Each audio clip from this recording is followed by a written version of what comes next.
Hello everyone. So today we'll be starting unit 3, that is basic ICT skills. Okay.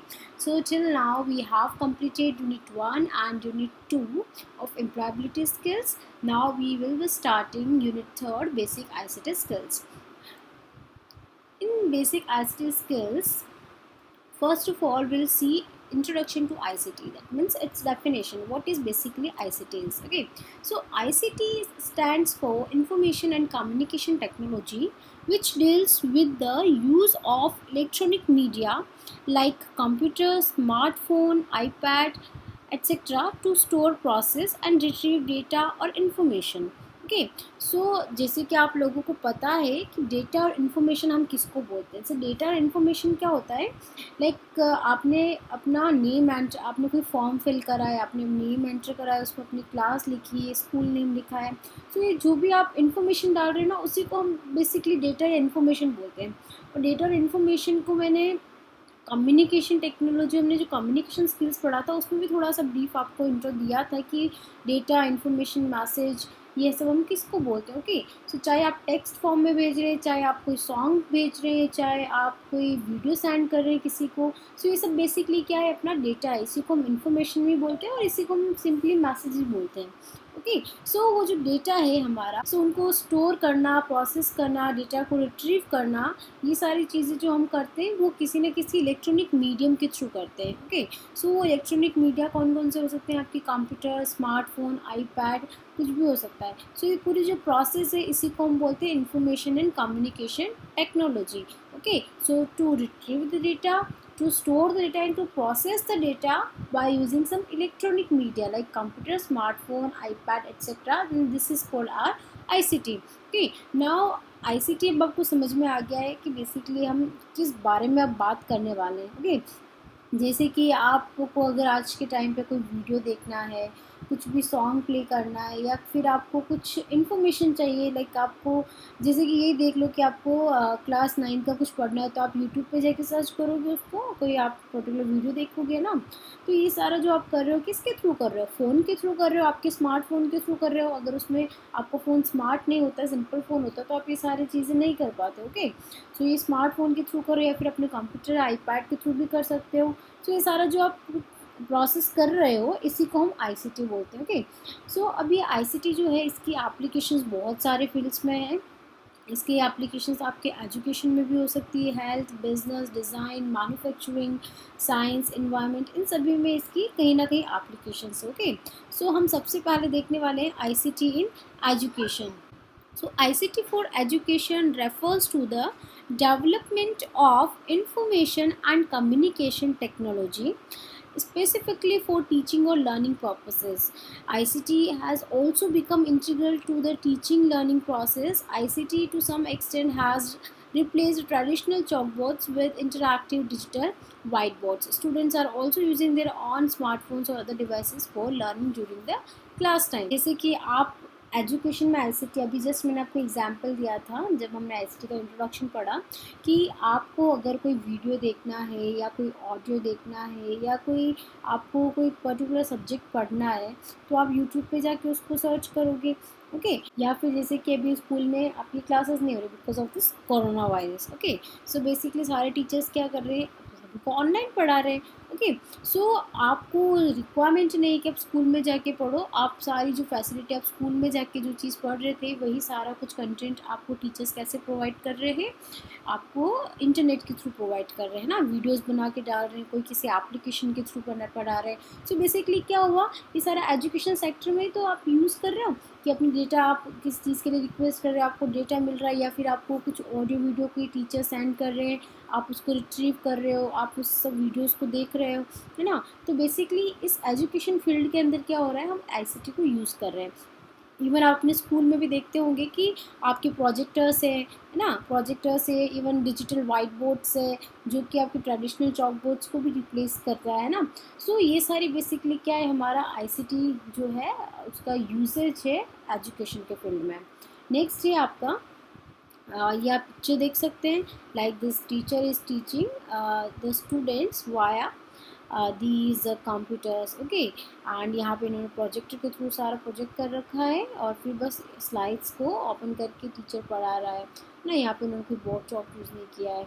Similarly यहाँ पे आप देख सकते हैं कि सारी क्लासेस लाइक ऑनलाइन चल रही है कंप्यूटर से। तो ऐसा एक सिंपल मैंने पिक्चर लिया था थोड़ा सा एक्सप्लेन करने के लिए, ओके। नेक्स्ट है, आपको अपने नोट्स में ये तीनों पॉइंट्स लिखने हैं। ये पिक्चर वगैरह प्लीज़ ड्रॉ मत करना, ये सब आपको ड्रॉ नहीं करना है। ये जस्ट मैंने अंडरस्टैंडिंग के लिए ऐसे कार्टून पिक्चर्स रखती हूँ। अगर आप नोट्स बना रहे हैं तो नोट्स में आपको सिर्फ ये पॉइंट्स लिखने हैं, ओके।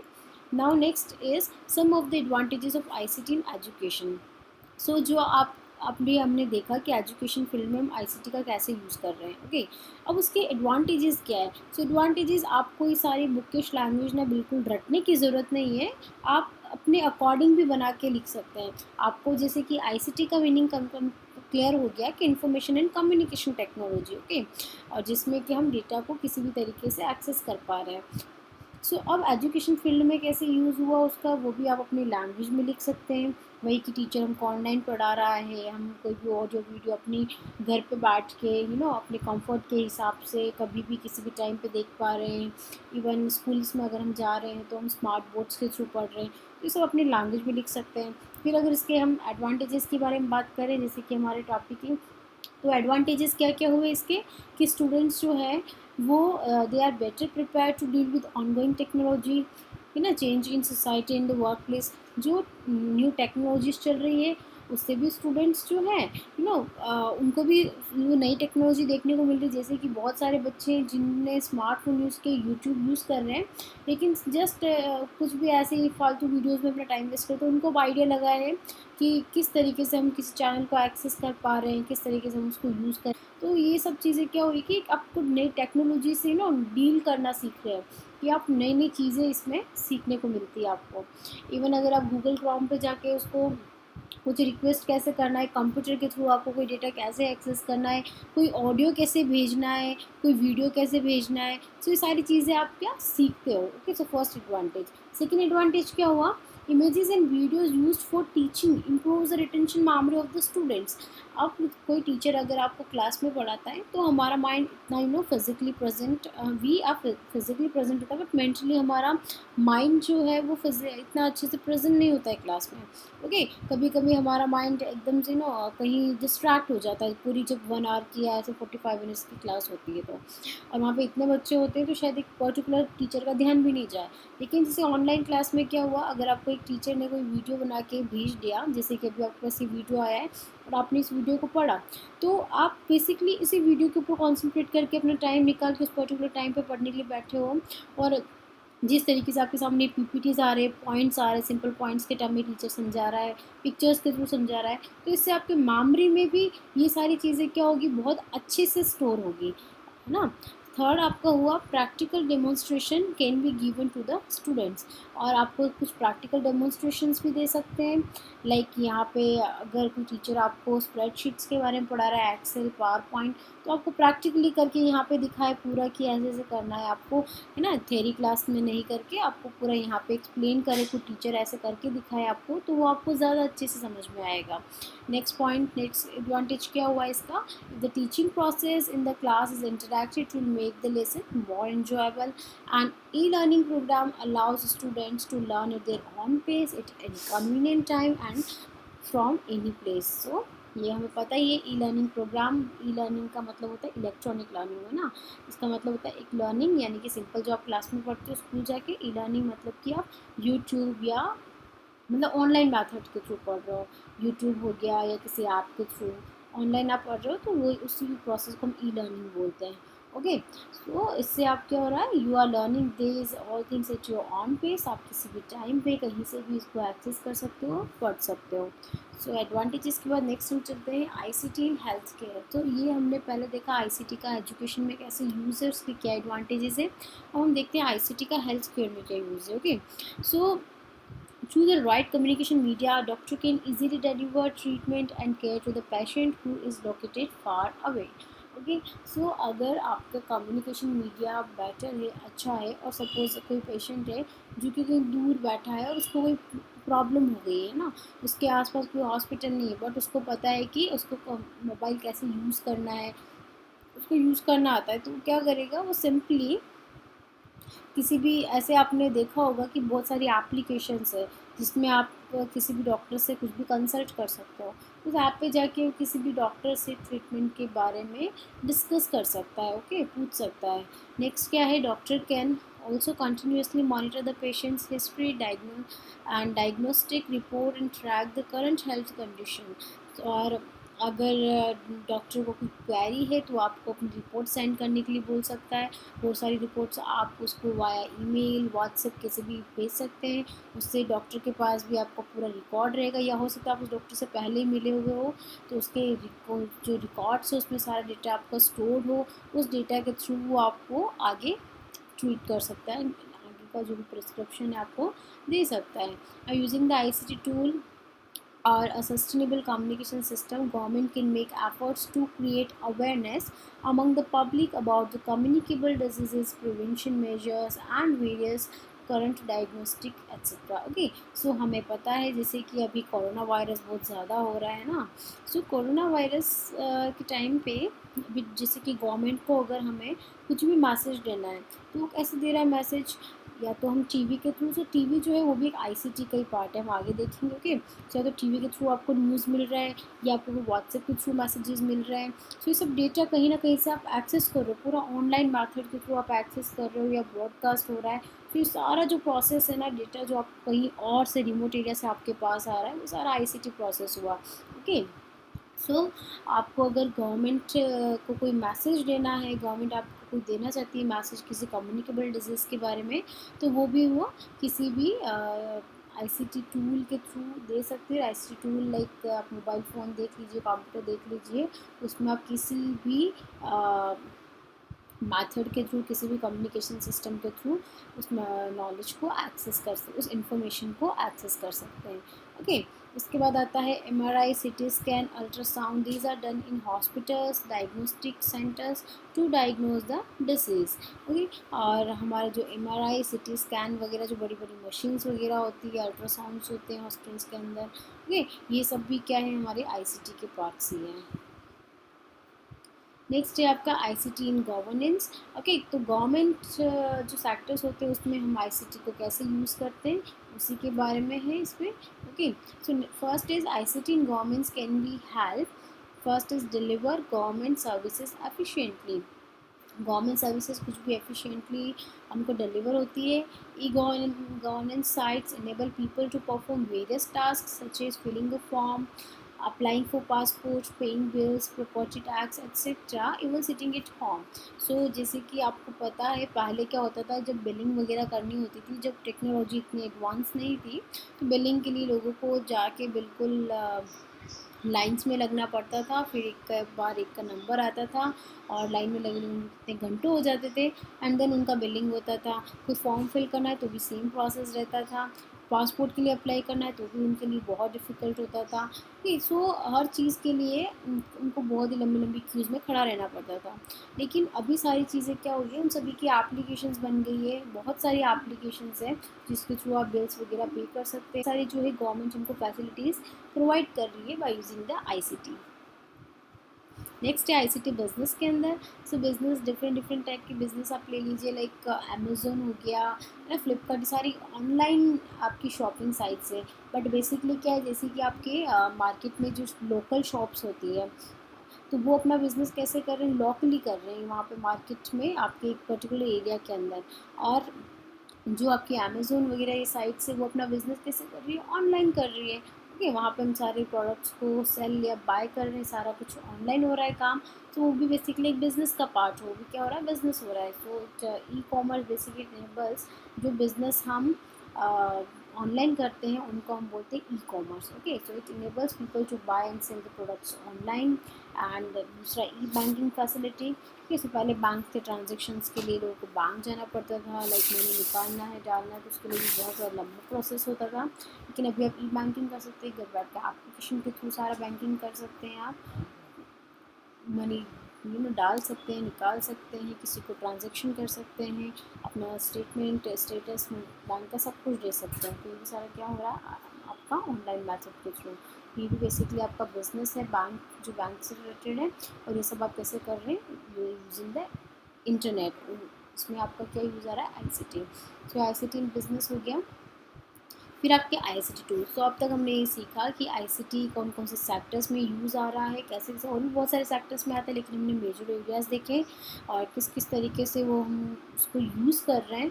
ओके, अब हम उसके टूल्स क्या है जिसके थ्रू हम इन सभी चीज़ों को एक्सेस कर रहे हैं। तो टूल्स अभी तक हम बात कर ही रहे थे कि जो डिवाइसेस हम यूज़ करते हैं उनको हम बोलते हैं ICT tools. So ICT tools are devices that are used in information and communication technology. जो हम ICT के अंदर जो टूल्स और डिवाइसेस यूज़ करते हैं उन्हीं को हम ICT टूल्स बोलते हैं। लाइक कंप्यूटर, तो जो प्रोसेसिंग है डेटा को एक्सेस करने की वो होती है ICT। ओके, अब वो डेटा हम कैसे एक्सेस करते हैं उसके लिए टूल क्या है। टूल हो गया हमारा कंप्यूटर हो सकता है, आपका स्मार्टफोन हो सकता है, आप रेडियो के थ्रू कोई इन्फॉर्मेशन, कोई न्यूज़ सुन सकते हैं, टेलीविज़न के थ्रू उसको देख सकते हैं, आईपैड के थ्रू एक्सेस कर सकते हैं, टैबलेट्स के थ्रू कर सकते हैं। तो ये सारे आपके क्या हो गया, ICT टूल्स हो गए। तो इसमें कुछ टूल्स जो हैं हमने थोड़े सा कुछ पॉइंट्स लिखे उसके बारे में, जो जो कि आपको ऑलरेडी पता है, आप अपनी लैंग्वेज में भी इसको फ्रेम कर सकते हैं। Okay, so like mobile, so mobile phones आप सबको पता है, these are the easiest and simplest way of communication. सबसे अच्छा एडवांटेज क्या है ये कि ये बहुत ही स्मॉल होता है साइज़ में, लाइट वेट होता है, पोर्टेबल। पोर्टेबल का मतलब होता है जिसको हम कहीं भी कैरी कर सकते हैं। तो हमारा फ़ोन हमेशा हमारे पास ही रहता है, हम उसको कहीं भी कैरी करते हैं, उसको हम बोलते हैं portable. Okay, so it is small in size, lightweight and portable. You can stay in touch with your friends, relatives anytime and anywhere by using this mobile phone. Mobile phones are useful in studies. Students can access the internet on their mobile phones and get knowledge on any topic. Okay, next is tablets. So tablets, we can say it is same like the mobile phone, but its size is large than the mobile phones. Okay, so और भी हम ये भी बोल सकते हैं कि जो हमारे डेस्कटॉप, जो हमारे कंप्यूटर्स, या फिर हम बोल सकते हैं जो हमारे लैपटॉप्स होते हैं, जो लैपटॉप्स इन मोबाइल फ़ोन्स का जो मीडिएट, जो उसका बीच का पार्ट होता है उनको हम बोलते हैं टैबलेट्स। ओके, सो जैसे कि लैपटॉप्स की थोड़ी स्क्रीन बड़ी होती है, टैबलेट्स की भी बड़ी होती है, मोबाइल फ़ोन्स की स्क्रीन क्या होती है, छोटी होती है। तो कुछ फीचर्स ये मोबाइल फ़ोन के ले रहा है, कुछ लैपटॉप के। ओके, अब मोबाइल फ़ोन में हम कीबोर्ड या ऐसा कुछ यूज़ नहीं कर सकते माउस, लेकिन टैबलेट में हम यूज़ कर सकते हैं। ओके, सो ये हमें कैसा फीचर प्रोवाइड कर रहा है, लैपटॉप जैसा। दूसरा, थोड़ा सा मोबाइल फ़ोन हैंडी होता है, हम उसको कहीं भी कैरी कर सकते हैं। वैसे ही हम लैपटॉप को कहीं भी कैरी कर तो सकते हैं, लेकिन थोड़ा सा हमको हैक्टिक लगता है क्योंकि थोड़ा लार्ज है साइज़ में, हम कैसे लेके जाएंगे।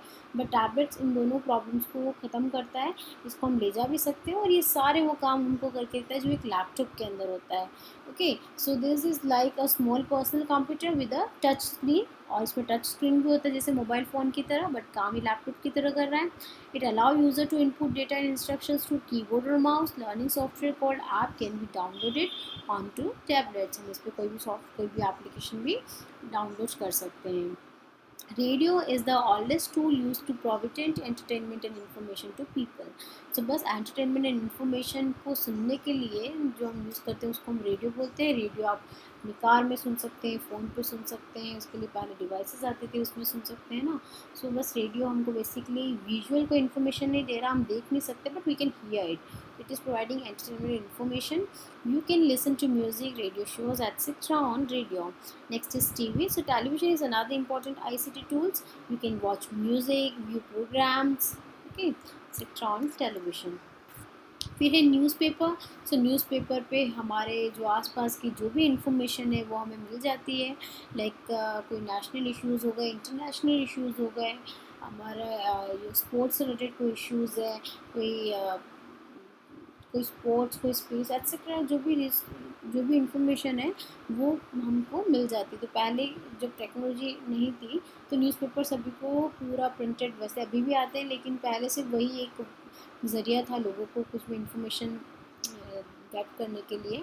बट अभी आप ई न्यूज़पेपर भी यूज़ कर सकते हैं, कोई ऐप डाउनलोड कर सकते हैं, लाइक करंट अफेयर्स के लिए कोई ऐप डाउनलोड कर सकते हैं और उसमें देख सकते हैं स्पोर्ट्स, इंटरनेशनल, नेशनल न्यूज़, सारा ही आप कुछ ऑनलाइन देख सकते हैं अपने फ़ोन के ऊपर। ओके, सो न्यूज़पेपर भी आपका एक टूल हो गया नेक्स्ट है आपका ईमेल। सो ईमेल बेसिकली क्या होता है, it is the most common way of communication in today's world, it is the official way of communication and some of the advantages of using email are. So email आप सबको पता ही है, okay, आप सबके पास अपनी ईमेल आईडी भी होगी। सो इसमें हमको कोई एक्स्ट्रा मनी पे नहीं करना पड़ता है और हमको बहुत अच्छा खासा स्पेस मिल जाता है। इस पर हम अपनी कोई भी डेटा भेज सकते हैं, लाइक इमेज, वीडियो, कुछ भी भेज सकते हैं। और इसमें हम बल्क में बहुत सारे मैसेजेस सेंड कर सकते हैं। बस इसमें वीडियो और इनकी थोड़ी सी लिमिट होती है कितना के बी जाएगा, बट स्टिल हम इस पर कोई डॉक्यूमेंट, प्रेजेंटेशन, इमेज वगैरह सेंड कर सकते हैं bye attaching the that particular file. Okay, now next is components of computer system. तो ये सारा हमने आईसीटी के टूल्स के बारे में पढ़ा, ओके, और आईसीटी के बारे में पढ़ा क्या होता है। अब हम थोड़ा सा डिफरेंट टॉपिक की तरफ मूव कर रहे हैं आईसीटी चैप्टर के अंदर ही, वो है कंपोनेंट्स ऑफ कंप्यूटर सिस्टम। क्योंकि आईसीटी में हमने पढ़ा कि आईसीटी का टूल जो है कंप्यूटर, लैपटॉप, आईपैड, ये सारे टूल्स ही है। हमने फ़ोन और इनके बारे में थोड़ा सा देखा है, ओके, क्योंकि हमें इतना ही जानने की ज़रूरत है। अब ऐसे ही एक टूल कंप्यूटर सिस्टम भी होता है जिसके थ्रू हम सारा डेटा ब्राउज करते हैं, डेटा गेट करते हैं। सो उस कंप्यूटर सिस्टम को बेसिकली हम बोल सकते हैं डेस्कटॉप को हम डिटेल में स्टडी कर रहे हैं, okay. So a computer is an electronic device that has devices to enter data, store data and process raw facts and figures. So ये एक इलेक्ट्रॉनिक डिवाइस होता है जो कि डेटा को एंटर करता है, जिसमें कि हम डेटा एंटर करते हैं, उसमें डेटा को स्टोर करते हैं and process the raw facts and figures according to the given instructions.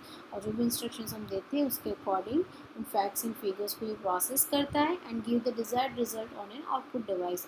और जो भी हमारे आउटपुट डिवाइसेस होते हैं उन पे हमको रिजल्ट देता है। आउटपुट डिवाइसेस लाइक मॉनिटर, अगर मैं दे रही हूँ, इनपुट दे रही हूँ मुझे कोई इमेज देखना है ना, कोई फ़ोटो चलाना है, तो मैं उसको उस फोटो पे क्लिक किसकी हेल्प से करूँगी, माउस की हेल्प से डबल क्लिक करूँगी। तो मैंने इनपुट किससे दिया, माउस से, ओके। फिर वो इमेज खुल के डिस्प्ले कहाँ होगी, मुझे अपने डेस्कटॉप के मॉनिटर पे डिस्प्ले होगी। तो मॉनिटर क्या हुआ, मेरा आउटपुट डिवाइस हो गया। इसलिए हम बोलते हैं कि हम ये एक इलेक्ट्रॉनिक डिवाइस है जिसमें हम डेटा को एंटर कर रहे हैं by using some input devices, then it is processing that raw facts and figures according to the given instruction and it is giving the desired result on an output device, okay। फिर हम बोलते हैं जैसे कि हम data हर जगह use कर रहे हैं, और तो डेटा है क्या, ये मैंने एक्सप्लेन कर दिया था, बट एक बार फिर से हम छोटा सा इंट्रोडक्शन ले लेते हैं इसका। So data refers to raw facts and figures. जो रो फैक्ट्स एंड फिगर्स होते हैं उनको डेटा बोलते हैं। जैसे कि आपने कोई डेटा डाला है, hi I am good, okay. So इसमें hi, I am good, so different different जो वर्ड्स है ये आपके क्या हुए, डेटा हुआ है, ओके। सो इनको हम बोलते हैं रो फैक्ट्स। उसको डिफरेंट डिफरेंट जो आपके पार्ट्स हुए जो ये क्या है, बेसिकली रो फैक्ट्स, ओके। सो इसको सबको यूज़ करके, रो फैक्ट्स एंड फिगर्स को यूज़ करके हाई आई एम गुड एक इन्फॉर्मेशन आप पूरी बना रहे हो। So hi I'm good is basically a full information and hi I am good the separate words are the data which are called raw facts and figures. For example 1 2 3 English etc. Okay. सो ये जैसे कि लिखा है 1 2 3, सो 1 2 3 के आपके लिए सिर्फ number है, इसके साथ आप क्या बोलना चाह रहे हैं, 1 2 3 इज़ अ नंबर, या 1 2 3 इज़ अ पिन कोड, या 1 2 3 is my password, okay. So हमें कोई इन्फॉर्मेशन नहीं मिली, सिर्फ 1 2 3। सो ये क्या हुआ, data. English is a language. I like English. English is a very good subject to study. So हमें नहीं पता कि इसकी इन्फॉर्मेशन क्या है पूरी, बस ये क्या है, एक वर्ड है। सो इस तरीके से जो सिंगल वर्ड्स होते हैं उनको हम बोलते हैं डेटा, या हम बोल सकते हैं रो फैक्ट्स। और इससे हमारी पूरी अगर इन्फॉर्मेशन कोई प्रोसेस हो उसको हम बोलते हैं information. So it refers to process data. For example total marks and percentage of a student. तो इससे हमें पूरी एक इन्फॉर्मेशन में पता चला कि हम स्टूडेंट की मार्क्स एंड परसेंटेज की बात कर रहे हैं, ओके। सो ये डेटा हो गया, ये इन्फॉर्मेशन। उसके बाद नेक्स्ट आते हैं आपके कंप्यूटर कंपोनेंट्स। तो कंप्यूटर सिस्टम में 2 कंपोनेंट्स मेन होते हैं, computer hardware and software, okay. So आप सिंपल टर्म्स में ये देख सकते हैं कि कंप्यूटर सभी लोगों ने देखा है अपना डेस्कटॉप, ओके। तो उस पर जो वो फिज़िकल डिवाइसेस होते हैं जिनको आप टच कर सकते हैं, हम सिंपल ऐसे बोलेंगे जिनको आप टच कर सकते हो, जो आपने छोटी क्लास में पढ़ा होगा। जो डिवाइसेस जिनको हम टच करते हैं उनको हार्डवेयर बोलते हैं, जिनको टच नहीं कर सकते उनको सॉफ्टवेयर बोलते हैं। ओके, सो जो फिजिकल पार्ट्स कंप्यूटर के ऐसे हैं जिनको हम टच कर सकते हैं उनको हम बोलते हैं कंप्यूटर हार्डवेयर सिस्टम्स। ओके, और आप सीनियर क्लास में आ गए हो तो आप वो टच वर्ड यूज़ नहीं करेंगे, हम उसका वर्ड यूज़ करेंगे physical parts of a computer. Okay, they are called the computer hardware. So physical parts like input devices, output devices, central processing unit, storage devices, etc. अब input output CPU storage devices in सबको हम detail में आगे study करने वाले हैं। Okay, but थोड़ा सा देखते हैं। इनपुट डिवाइस लाइक आपके keyboard, mouse, output like monitor, printer, so you can see and touch that monitor, printer. Okay, so these all are your hardware devices or the computer hardware parts. Okay, next is your computer software. So computer software are basically the programs or the applications that run on the computer. Okay, so software basically आपके programs होते हैं, एक set of instructions होते हैं जिनसे पूरा programme बनता है। ओके, या फिर एक एप्लीकेशन होती है जो आपके कंप्यूटर के ऊपर रन होती है। अगर वो प्रोग्राम्स आप नहीं लिखोगे तो आपके कंप्यूटर को नहीं पता चलेगा कि उसको क्या करना है। आपको उसको कोई इंस्ट्रक्शन देने वाला नहीं होगा, तो बिना सॉफ्टवेयर के वो क्या हो आपके लिए एक बॉक्स है, डिब्बा है, उसी काम करने के लिए, उसके सिर्फ हार्डवेयर डिवाइसेस देखने के लिए। तो जो उसका मेन चलाने वाला होता है उन पूरे कंप्यूटर को वो होता है सॉफ्टवेयर, और हार्डवेयर डिवाइसेस के जिनकी हेल्प से हम उस सॉफ्टवेयर को एक्सेस करने लाइक हम उसको कमांड दे रहे हैं। ओके, सो सॉफ्टवेयर के एग्जांपल्स आप देख सकते हैं like MS word, MS power point, operating systems, ये सारे आपके क्या हो गए कंप्यूटर सॉफ्टवेयर्स। ओके, सो MS वर्ड सबको पता है, MS पावर पॉइंट सबको पता है। ऑपरेटिंग सिस्टम्स हम बोलते हैं जैसे कि Windows 7, Windows XP, Windows 8, Windows 10, जैसे कि मैकबुक में हम बोलते हैं अपना मैक OS। तो ये सारे क्या है हमारे ऑपरेटिंग सिस्टम्स हैं। सो ये डायग्राम आप देख सकते हैं जिसमें आपको नहीं देखा होगा जूनियर क्लासेस में भी। ये CPU है, CPU के अंदर बेसिकली 2 पार्ट्स होते हैं, memory unit, control unit, sorry 3 parts होते हैं, memory unit, control unit and ALU। Okay, यहाँ पे इनपुट यूनिट होता है, इस साइड आपका आउटपुट यूनिट होता है। सो इनपुट यूनिट यानी इनपुट डिवाइसेस जहाँ keyboard, mouse, light pen, joystick, आप कुछ भी हो सकता है, इसके थ्रू आप इंफॉर्मेशन देते हैं, डेटा एंटर करवाते हैं। ओके, फिर क्या होता है वो डेटा अंदर जाने के बाद CPU के अंदर पूरा प्रोसेस होता है। CPU के अंदर डेटा पूरा प्रोसेस होता है, मेमोरी यूनिट के अंदर रहता है, उसको सारा कंट्रोल कौन करता है, कंट्रोल यूनिट। और अगर हमारे कुछ ALU ऑपरेशन है, ALU यानी arithmetic logical unit. Okay, arithmetic related plus minus subtraction या लॉजिकल और एंड या हमको लेस देन ग्रेटर देन ऐसे कुछ ऑपरेशंस करने, वो सारा हैंडल ALU करता है। फिर पूरा प्रोसेस होने के बाद आपका सारा डेटा कहाँ जाता है, आउटपुट यूनिट में। ओके, आउटपुट यूनिट मतलब कि आपका डेटा जो आपने इन्फॉर्मेशन लेने के लिए यहाँ से कमांड दिया था वो सारी प्रोसेसिंग होने के बाद आपका आउटपुट यूनिट पे डिस्प्ले होगा यानी मॉनिटर पे। ओके, अगर आपने कमांड यहाँ पे किसी पेज को प्रिंट निकालने के लिए दिया है तो यहाँ सारा प्रोसेसिंग होगा और आपका आउटपुट यूनिट क्या हो जाएगा, प्रिंटर। प्रिंट से वहाँ से आपकी हार्ड कॉपी बाहर निकल जाएगी। ओके, तो ये सारे आपके ये पूरा डायग्राम है, एक बार से देख लीजिए। और ये जो डिवाइसेस होते हैं ना, इनपुट और आउटपुट डिवाइसेस, इन्हीं को हम पेरीफेरल डिवाइसेस भी बोलते हैं। तो कभी पेरीफेरल नाम आ जाए तो कंफ्यूज नहीं हो रहा है, जो इनपुट डिवाइसेस आउटपुट डिवाइसेस हमने देखे हैं इन्हीं का दूसरा नाम होता है peripheral devices. Keyboard, mouse, light pen, ये सारे हमारे क्या पेरीफेरल डिवाइसेस है। ओके, लाइक CDs, डिस्क, ये सब भी हमारे क्या है पेरीफेरल डिवाइसेस। नेक्स्ट है हमारा इनपुट डिवाइसेस के ऊपर थोड़ा सा आपका देख लेते हैं हम। आपको ऐसे पता ही इनपुट डिवाइसेस क्या होते हैं, इसमें से कीबोर्ड है, फिर माउस है जिसको हम पॉइंटिंग डिवाइस भी बोलते हैं, देन स्कैनर्स, क्योंकि स्कैनर से हम क्या करते हैं, स्कैन करते हैं फाइल को। ओके, तो यानी हम इनपुट लें तो स्कैनर भी आपका इनपुट डिवाइस हो गया। फिर आपका CPU के बारे में, CPU को हम brain of the computer system भी बोलते हैं क्योंकि सारा काम हैंडल कौन करता है, CPU करता है। CPU के फंक्शंस क्या क्या होता है, it control the sequence of operations within the computer, it gives commands to other parts of the computer, it controls the use of main memory for storing data and instructions. Okay, तो ये सारी चीज़ आपने पढ़ा हुआ है, आप एक बार इनको रीड करेंगे तो आपको समझ में भी आ जाएगा। इसको बहुत ही ब्रीफ में और बहुत इंपॉर्टेंट पॉइंट्स लेके मैंने ये स्लाइड बनाई है, तो you can easily understand it. Next it consist of the following units, CPU की 3 यूनिट्स होती है, ALU, CU and main memory. Okay, ALU में बता दिया था आपको, arithmetic and logical units.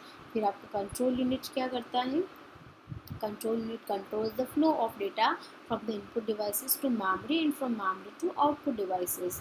Okay, so आपका कंट्रोल यूनिट जो है पूरा जो डेटा का फ्लो हो रहा है, सबसे पहले डेटा जब आप एंटर करवा रहे हो, ठीक है, तो सबसे पहले मेमोरी के अंदर जाता है, फिर मेमोरी से वो सीपीयू रिट्रीव करता है उसमें से, फिर उसको प्रोसेस करता है, फिर आउटपुट को भेजता है, और आउटपुट डिवाइस वापस क्या करता है, उस डेटा को मेमोरी के अंदर जाके स्टोर करते हैं।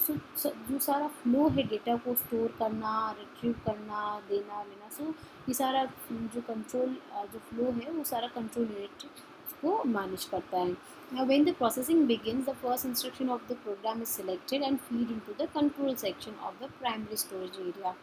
अब प्राइमरी स्टोरेज क्या होता है, मेन मेमोरी, ये सब हम आगे और डिटेल में पढ़ेंगे, है ना। It is then interpreted there and then signals are sent to other components to perform the necessary action. The next instruction is then selected, interpreted and executed. This is continued till all the instructions are processed. तो suppose आपके पास 10 line का कोई code है, 10 line से आपकी 10 instruction है किसी एक पर्टिकुलर प्रोग्राम फाइल के अंदर। तो प्रोसेस कैसे रहता है, पहले सबसे पहले फर्स्ट इंस्ट्रक्शन जाता है प्रोग्राम का, so the first instruction of the program select होगा, उसको फीड किया कराया जाता है कंट्रोल सेक्शन में, तो कंट्रोल यूनिट के पास जाता है वो। Okay, then interpreted there, control unit के अंदर फर्स्ट इंस्ट्रक्शन पूरा इंटरप्रेट होता है, यानी उसको एग्जीक्यूट किया जाता है, इंटरप्रेट यानी कि उसको चेंज किया जाता है, कन्वर्ट किया जाता है, एंड देन उसको लास्ट में एग्जीक्यूट किया जाता है। तो उसकी 3 प्रोसेस होती है main, selection, interpretation and execution. अगर आपको पूछता है कोई, या कोई एग्ज़ाम में भी आता है कि जब आपका इंस्ट्रक्शन या प्रोग्राम कंट्रोल यूनिट में जाता है तो कितने स्टेप्स परफॉर्म करता है, 3 स्टेप्स परफॉर्म करता है।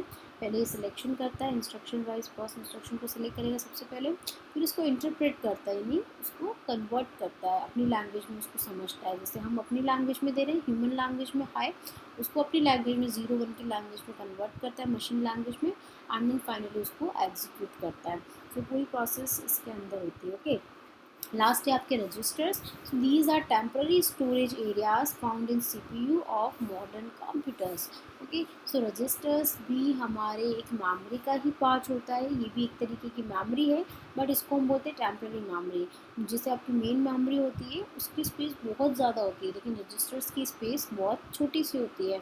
रजिस्टर्स में सिर्फ उतने ही डेटा स्टोर होता है जिसको हम फ्रिक्वेंटली यूज़ कर रहे हैं, जो डेटा हम रिसेंटली यूज़ कर रहे हैं जिसमें, या फिर जो डेटा हम सबसे ज़्यादा फ्रिक्वेंटली जिसको हम बार बार यूज़ करने वाले हैं, उसी डेटा को रजिस्टर्स के अंदर रखा जाता है, बाकी डेटा अपने आप मेन मेमोरी के अंदर चला जाता है, इसलिए हम इसको टेम्पररी स्टोरेज एरियाज बोलते हैं। वही डेटा इसमें टेम्पररीली आके रुकता है जो कि फ्रिक्वेंटली यूज़ हो रहा है या जिसका रिसेंट यूज़ हो रहा है।